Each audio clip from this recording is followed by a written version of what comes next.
Ayo buruan, Kak. Iya, bentar sabar dulu. Ini orang lagi pada jatuh. Los, nggak apa-apa, Los. Nggak apa-apa, Kak. Nggak apa-apa. Dan akhirnya lega juga ya. Maksudnya kita melakukan kerusakan pada pintu itu, tapi yang penting klien kita bisa kita keluarin dari kamar kosan Faris.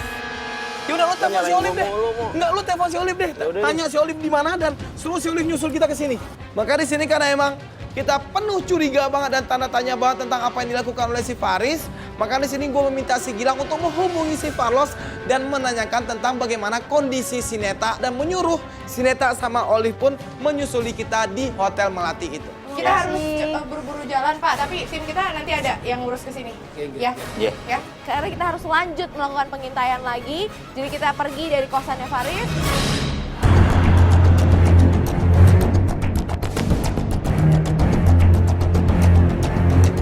Akhirnya kita sampai di lokasi yang memang sudah di-share sama Komo.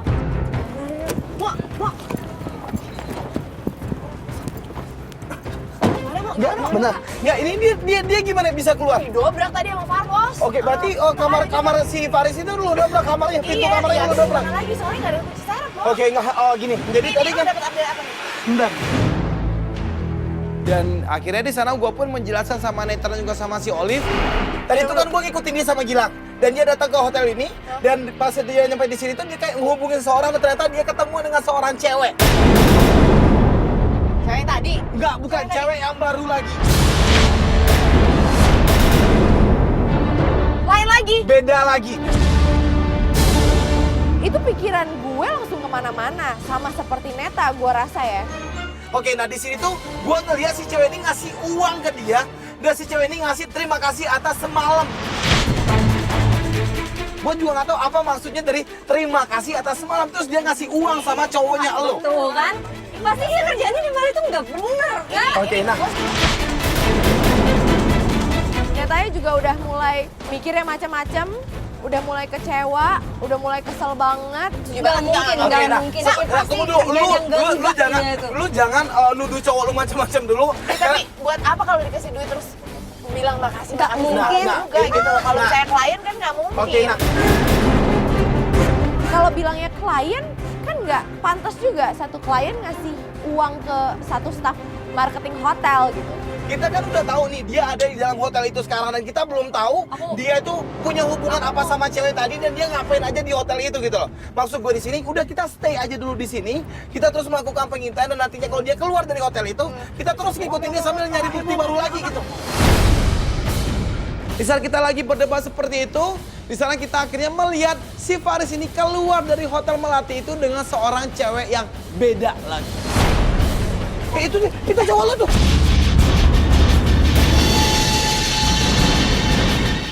Itu dia pakai seragam Ganti baju. Faris ini keluar bersama satu cewek. Tapi di sini fokusnya kita itu bukanlah sama cewek yang lagi barengan sama Faris, tapi seragam yang dipakai oleh Faris. Ini baju seragam hotel ini. Lu coba tuh, Serius? lihat lambangnya. Yang lo bilang dikasih duit, cewek ini juga. Iya, enggak beda lagi gitu. Beda lagi? Beda lagi ceweknya. Dan dia lagi barengan sama seorang cewek dan dia pun mengangkat barang dari cewek tersebut. Oh, dia ngangkatin barang tuh cewek berarti. Dikasih uang tuh. Ya udah jelas semuanya buat gua sama Komo dan juga Neta bahwa Oke, gua paham. Gua udah paham banget sekarang. Nggak, berarti dia ini bukan kerja di hotel yang kita lihat tadi. Sebenarnya dia tuh kerja di hotel ini gitu loh. ya dan dia bukan marketing dong. Bener kalau banget. dia ngangkatin barang Bener kayak banget. gini. Udah pasti banget kerjaan dia tuh bukanlah marketing, tapi ada seorang bellboy. Faris ini bekerja sebagai bellboy di hotel ini, geng. Kebohongan besar yang dilakukan oleh Faris, geng. Tapi sampai gini bohongin aku. Oke, berarti tadi itu mungkin dia ketemu sama cewek yang tadi itu yang ngasih dia uang, mungkin dia itu adalah salah seorang tamunya dia juga mungkin gitu loh yang ngasih uang dan si cewek itu ngasih terima kasih atas semalam, mungkin emang dia ngebantuin si cewek itu ngangkatin barang atau apa segala macam kali. Aku tuh nggak masalah mau dia kerja apa, mau dia kayak gimana, karena dia tuh jujur, Kak.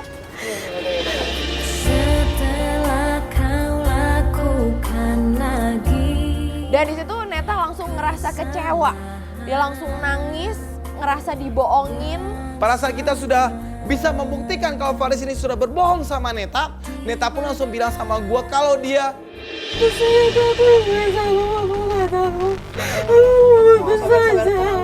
Aku mau putus sama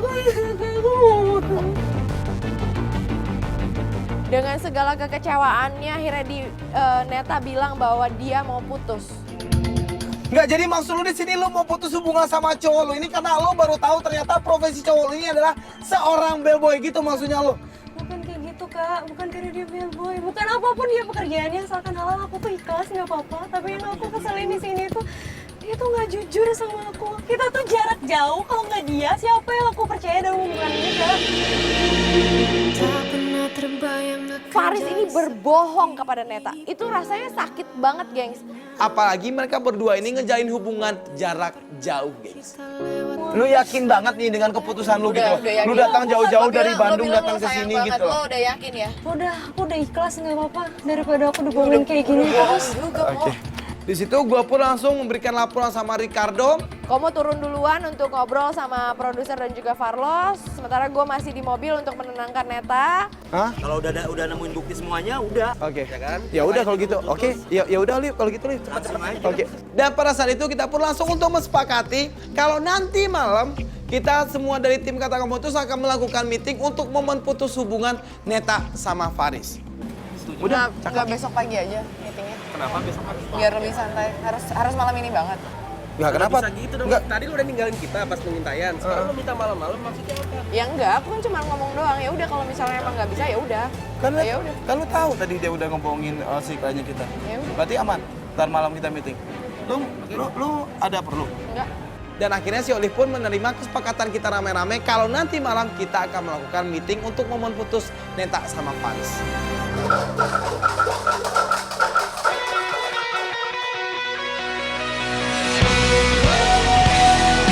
Dan sesampainya di hotel, gue pun melakukan testimoni untuk kasus gue yang kemarin. Karena dia bawa kendaraannya sangat ngebut banget. Tapi syukurlah pada saat itu tim rider berhasil mengejar dia. Dan kita melihat dia berhenti di sebuah rumah. Dan rumah itu adalah rumah... Apa sih Kado? Dan pada saat gue melakukan testimoni, gue dipotong oleh produser kita, Ricardo Andreas. Lah, ya mana gue tahu, ngapain gue ngurusin dia? Karena ini masalah klien kita urgent banget. Enggak, tapi gue belum kelar testimoni.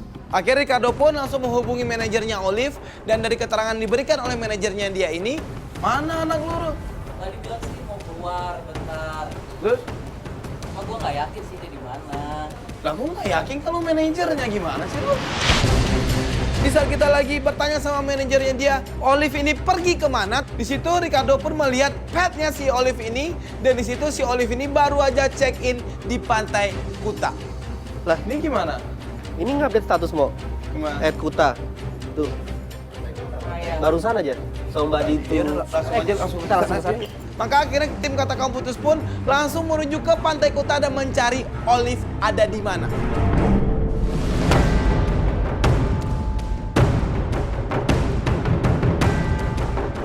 Los, coba cari sana Los. Mbak, lupa nanya Mbak. Ada lihat cewek kurus rambutnya pendek segini nggak? Nggak. Oke, makasih ya. Mbak, lupa nanya Mbak. Ada lihat cewek kurus rambutnya sependek ini nggak? Nggak ada ya? Kita pun langsung menyisir Pantai Kuta dan kita pun langsung nyebar dari tim Kata Kamu Putus untuk mencari tahu di mana si Olive ini. Sampai akhirnya kita melihat si Olive ini lagi nyantai banget di Pantai Kuta. Lihat, parah lu. Pada saat gue lagi duduk sendiri gitu, tiba-tiba gue ngeliat Farlos, Pak Produser, ada Komo, ada tim kita rame banget nyamperin gue ke pantai. Gak, maksud gue di sini lu ngehargain kita semua nggak sih, Liv, gitu loh. Lu kan kita lagi testi tadi terus tiba-tiba aja lu langsung pergi gitu aja. Gak ada kabar, gak ada apa segala macam. Sedangkan lu tahu kalau kita bakal mau meeting buat momen putus besok.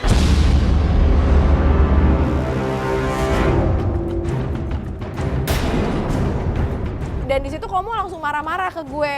Gua langsung emosi sama si Olive. Gua langsung tanya sama dia, kenapa Liv? Kok nangis lu? Kenapa lu? Nah di situ ya karena Komo ngebentak-bentak dengan perasaan gue yang lagi nggak enak, gue akhirnya nangis di situ. Ya lu kenapa lu? Enggak, kenapa? Ada apa? Tapi pada saat gue bertanya itu sama dia, sepertinya gue ditahan sama Ricardo. Dan Ricardo pun bilang sama gue kalau dia pengen ngomong berduaan dengan si Olive dan bertanya tentang sikapnya si Olive sama tim Katakan Putus.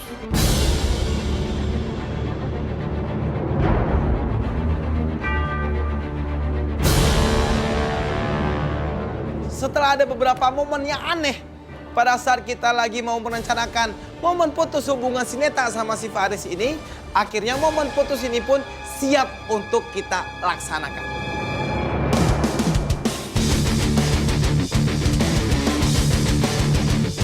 Geng, sekarang kita udah sampai di momen putus hubungannya si Neta sama si Faris. Dan lu emang udah paham dengan apa yang nantinya yang akan lu lakuin? Kita sudah ngasih tahu tentang skenario seperti apa yang akan nantinya yang dilakukan oleh si Neta. Dan di situ si Netanya juga sudah turun dari mobil kita dan masuk ke Hotel Melati itu sambil membawa travel bag. Malam, Pak. Satu kamar 2 hari, tapi saya mau bellboynya yang bawain koper saya namanya Faris ya? Faris ya? Bisa ya? Oke, ternyata emang bener dia tuh kerja di sini gitu. Jadi pada saat dia manggil bellboynya adalah Faris, ternyata emang ada dianya di sini dan ini emang kerja di sini kan? Iya, Pak.